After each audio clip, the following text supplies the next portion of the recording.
What are you guys doing, and get as specific as you can, from communication, internal communication? How often are you communicating with your leadership team, with rank and file staff, on like what the plans are, how HORST is dealing with COVID-19? Like, give me the cadence of that communication and about what it looks like in terms of when you do communicate.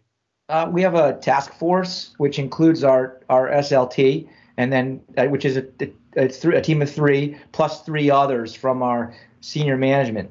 So we have 6 people that have a daily meeting, huddle. Essentially, we're doing it remote now, and because we're spread around, some may be home, some might be at one of the other plant sites. But the 6 of us have met every day since this all started, and we've probably had 12 or 14 sessions now. We did the weekend last weekend because the news was changing by the hour.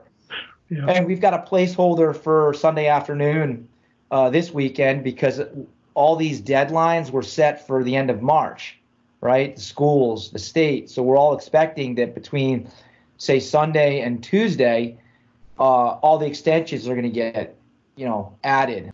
But sticking with HORST, we got that task force on a daily cadence. We're communicating with the employees pretty much every, 48 to 72 hours. Is that via email, or are you guys doing group meetings? Like, how are you doing? I mean, digital meetings, but so far it's been memos that we've, created PDFs from. We've emailed them, we've posted them, and we've used our video boards. All right, so it's covering the folks that are both on-site and off-site. And we did our first video last week, which was just me, using the same technology that we're using here to record a 3-minute update. And we're going to do that weekly right now at a minimum.